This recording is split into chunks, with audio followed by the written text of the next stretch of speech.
Rockstar has spent 13 years creating GTA 6, and every tiny detail in the game that we've seen so far makes all of that time worth it. Today, we're looking at every single small detail in GTA 6 that makes this game realistic and unlike any game we've ever seen before. Even the most unexciting, boring detail gives us a lot of information on what we can come to expect.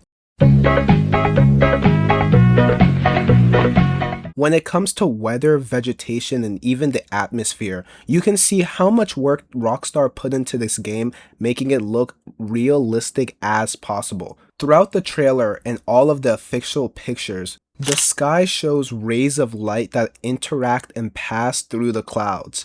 It also looks like there's different weather patterns throughout the day depending on what time it is actually in the game. Even the vegetation and the trees look amazing as the wind moves through them. And the variety of vegetation really is remarkable, from palm trees to dense swamp brush and open grassland. It really shows off how Florida has many different biomes, and it gives each of those different biomes its own distinct feel. The underwater environments are just as impressive, and I have to shout out Reddit user Kush_7x because he did an amazing job, or she did an amazing job in pointing out the variety and the authentic marine life in the underwater shots that Rockstar has released. Because Florida's real coral reef system is the only living coral reef system in the US. And allegedly Rockstar spent like $300 million on just the water physics alone. We don't know if that's true, but it does look amazing, so maybe. But what I'm excited about is the animals that are going to be shown in this game, because in the trailer we see stuff like flamingos flying in the wetlands, multiple alligators, which makes sense because, you know, Florida.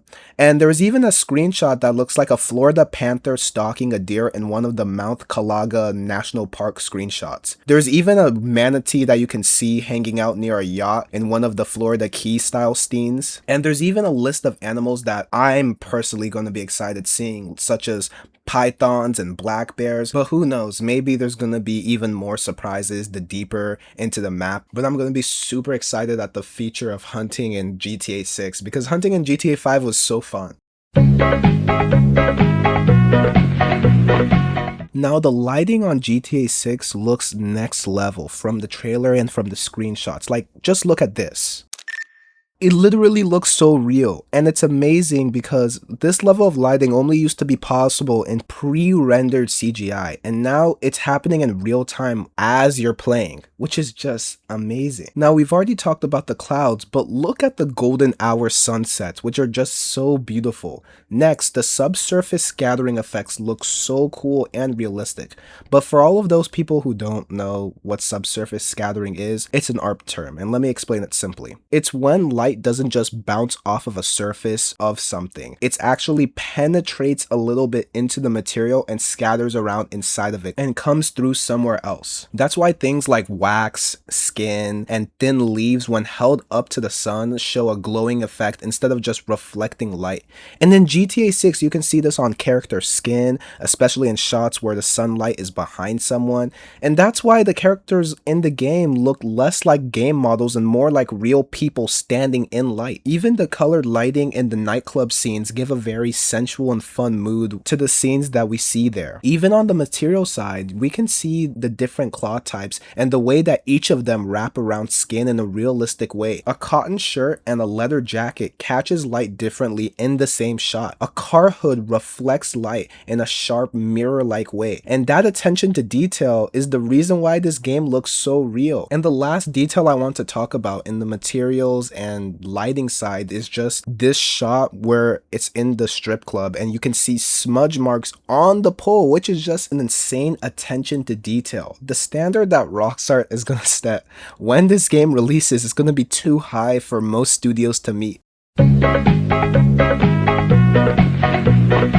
Now, I hope I don't bog you down with all of these small details, but there's honestly so many itty bitty little things that you can notice when you look closely at the cars and the structures. And I have to really give thanks to Reddit user Madasafish2010 for his hard work in spotting most of these details out. Now, on the car side, if you look closely, some of the license plates show a reference to Florida's real Save Coastal Wildlife license plate, a real bill introduced in the Florida Senate in February 2025 that creates a new specialty license plate which shows an image of an American flamingo. And it's not surprising if Rockstar was giving a nod to that in the game. Now, on Vice Beach, you can see a lifeguard pickup truck with a boat trailer. And the GTA Wiki noticed something really cool on the police vehicles. You can see both Vice City Police Department and Vice Dale Police Department liveries in the trailer. And they're modeled after the real Miami PD and Miami-Dade PD designs, even right down to the color schemes. And obviously Miami-Dade is a nod to Vice-Dade, so it's just right there. Now for the structure side, you can see an insane level of detail. For example, take Jason's house. The wood shows visible wear and grain. Its textures look so real you could just get your hand into the screen and feel all the little bumps through the screen. And the skyscrapers in downtown add real depth to the surroundings, especially how their windows light up individually at night instead of glowing as just one flat texture. Madasfish also pointed out on the highways that the signs follow real MUTCD, or Manual on Uniform Traffic Control Device, which is just the US manual for road sign standards compliance. You can even see that the road signs use accurate US freeway fonts and formatting. Even the exits are properly labeled, and you can even see the white banners for SunPass, which is Florida's real cashless toll payment system.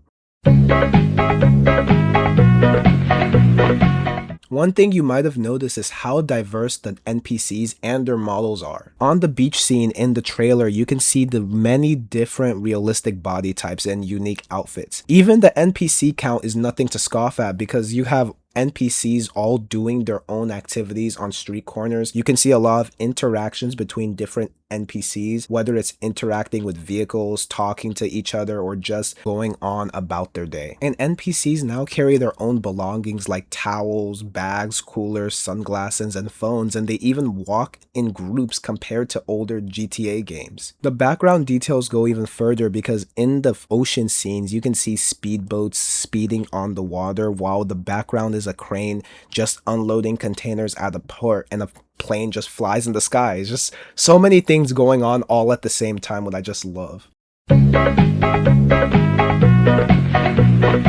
Last but definitely not least will be how amazing the character details are. For example, let's look at Jason. Whenever he moves throughout the trailer, you can see that his muscles are animating under his skin in a realistic way. You can even see sweat droplets coming down on his face and his body. I don't know how much this will tie into physical exertion or time of day as a factor, but it's just really cool to see this hyper realistic detail. The hair work is on another level too, because especially from Roxy from Real Dimes, her curly afro shows individually rendered strands, and at the same time there's the same amount of detail that shows up on her fur jacket and even her eyelashes, which is just so amazing to look at. Another detail I noticed, especially on Roxy, is that her lips are so extremely well defined and realistic. And that same amount of facial detail carries across other characters too, not just her. Jewelry gets the same amount of treatment because it looks like real metal. It reflects light the same way that actual gold and silver does, instead of just looking like a flat texture.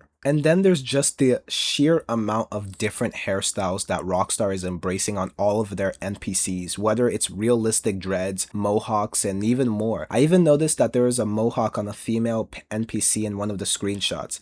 And it might just be a small thing, but it generally makes the NPCs look like real people that you can meet in the real world. At the end of the day, all of these details are adding up to something bigger. And Rockstar isn't just making a bunch of cool features on their map, but they're building a standard. And to be honest, with this level of detail that we've broken down today and we've looked at, I don't think it's going to be easy for the rest of the industry to follow. And I don't want to be a Debbie Downer, but it's important to remember that we haven't had a single clip or a single second of official gameplay. So everything that we've covered comes from trailers and screenshots. So all we can do is hope that the actual gameplay matches everything that they've already put out. Thank you for watching, and follow my channel Dinos, because I'm going to be breaking down a lot more as we get closer to the launch date.